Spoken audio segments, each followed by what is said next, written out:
Welcome to the 20th lecture on complex variables and transforms. In this lecture, we will study Laplace transform of f of t convolved with another function g of t. This operation is the convolution operation. Right. By definition, the convolution operation can be represented by this integral, where we introduce another variable tau and is integrated, this product is integrated from 0 to t. The same operation can be represented in the form of a graph, a graphical representation, which we will discuss at the end of today's lecture. Right. Laplace transform of the convolution operation between f of t and g of t can be represented as, since this whole would be the new f of t, the function, so we put the function, the whole function here, we put the whole function here and multiply it with e to the minus st, and we integrate it from t0 to infinity. So we have actually plugged this in to the definition of the Laplace transform we have been studying for the last 4 or 5 lectures. Right. And in the last lecture we studied that if we have two integrals like this, the area under the surface is actually the surface. The surface can be represented either as infinite number of horizontal lines, or it can be, the area can also be represented as infinite number of vertical lines. If it is represented as horizontal lines, this means t, the quantity that we plot on y-axis, and tau, the quantity that we plot on x-axis. We see the t ranges from 0 to infinity, whereas the horizontal lines, the tau variable, it goes from 0 to t, where this line, this diagonal line is t is equal to tau, the slope is equal to 1 line. The same area can also be represented as infinite number of vertical lines, where the limits would be different. Now tau has 0 to infinity because we have infinite number of vertical lines, one for each and every value for tau. Therefore tau ranges from 0 to infinity, where t goes up to infinity, but the starting point is different. Starting point for each vertical line is different. For this vertical line this is 0, for this vertical line it is greater than 0, for this line it is more than this line.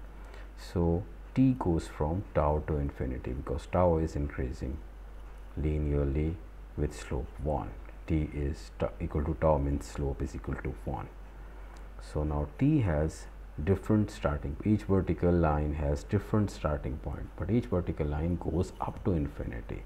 Therefore the lower limit is tau, the variable limit, but the upper limit for each vertical line is infinity. So these limits, these two limits can be changed. T from 0 to infinity can be represented from tau to infinity, and tau from 0 to t can be represented as from 0 to infinity.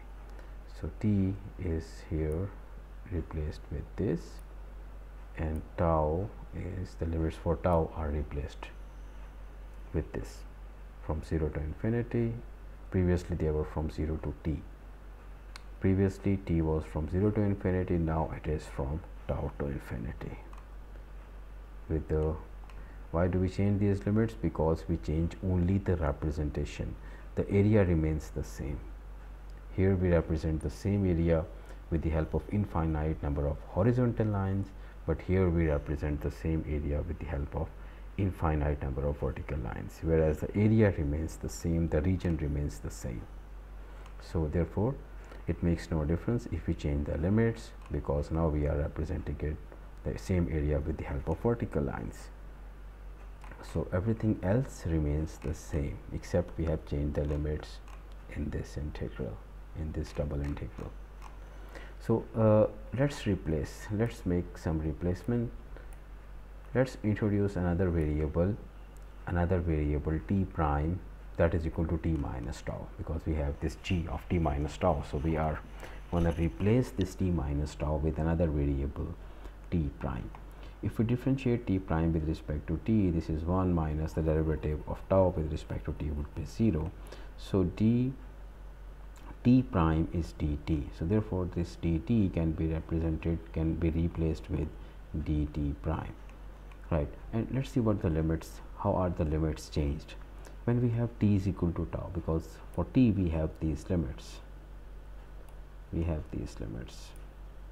They go from tau to infinity.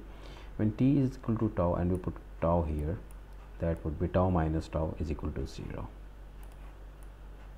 And if we put infinity here, that would be infinity minus tau, that would be infinity. So the new limits for t prime are now 0 to infinity. Previously they were from tau to infinity. When we replace t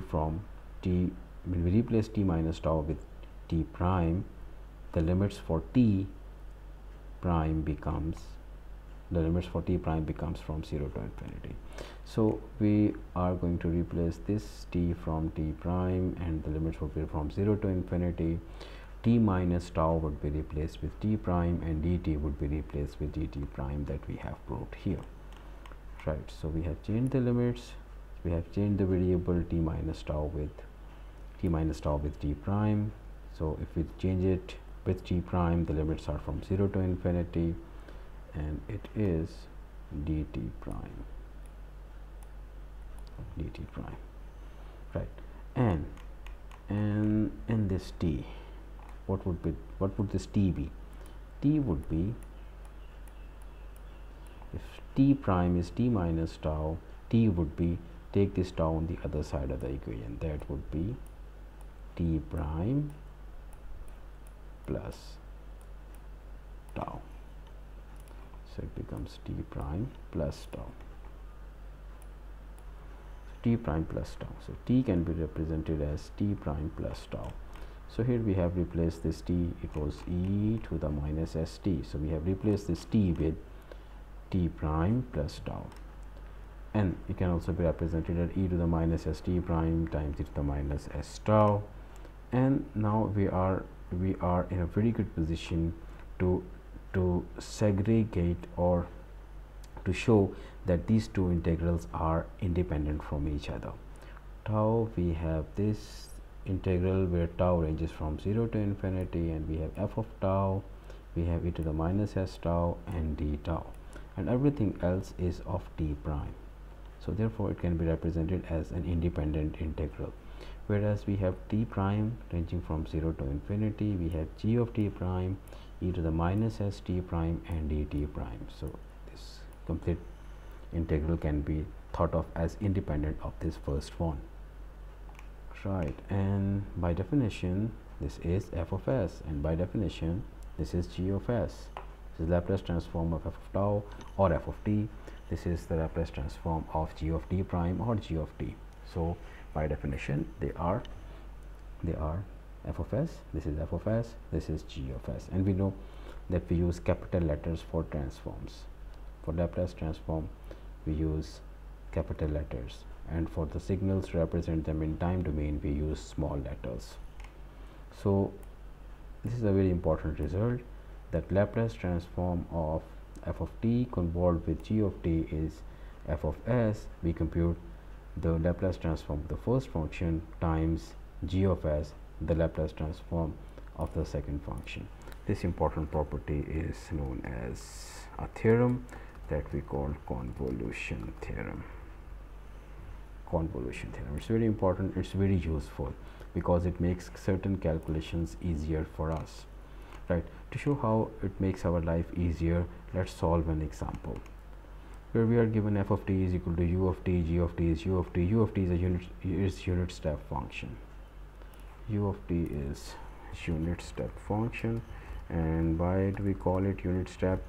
Because it is 1 for all values of time greater than 0, equal to and greater than 0, but it is 0 for all negative values of t. So how do you graphically show the convolution between f of t and g of t? As I told earlier, and we already know that f of t is drawn as such and g of t is inverted, and then it is slided over f of t. You slide it over g of t and you compute area under the curve. Here there is no area under the curve, but here we have some area under the curve.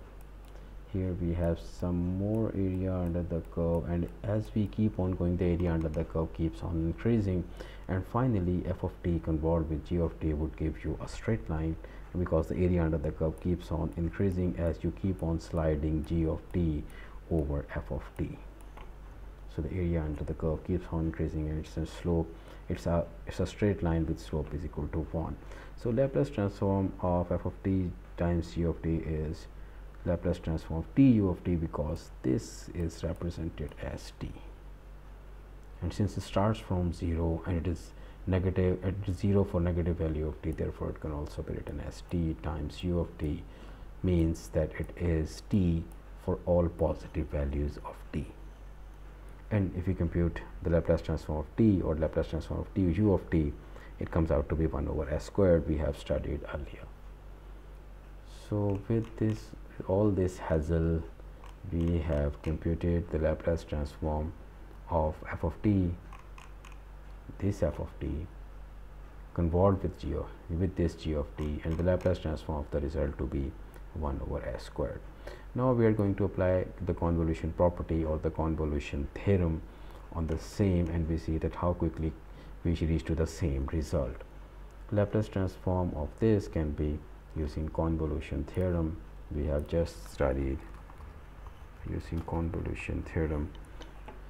We know that Laplace transform of the convolution between these two functions can be written as the transform, Laplace transform of the first function times this is product the Laplace transform of the second function.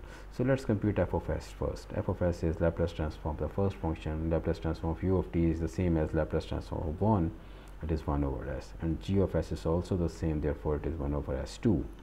Right, then the Laplace transform of f of t convolved with g of t, of course, should be f of s times g of s, and we have just computed f of s and g of s. So we straight away multiply these two and we reach to the same result. Which result? This result that we reach to after computing their convolution first and then computing their Laplace transform.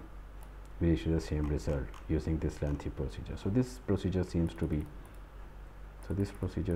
quite lengthy. This procedure seems to be quite lengthy compared to this procedure where we apply convolution theorem or convolution property.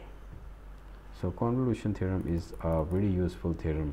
We can reach to the result or the answer very quickly.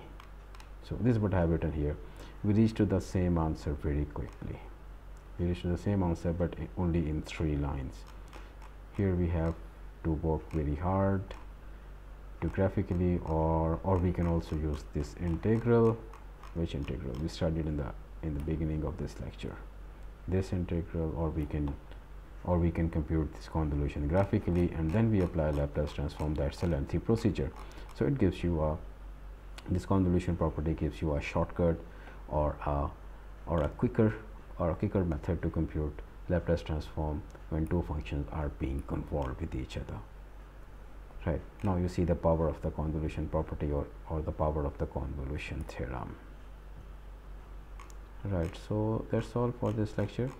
We will keep on studying more about Laplace transform and their properties in the lectures to come. Thank you.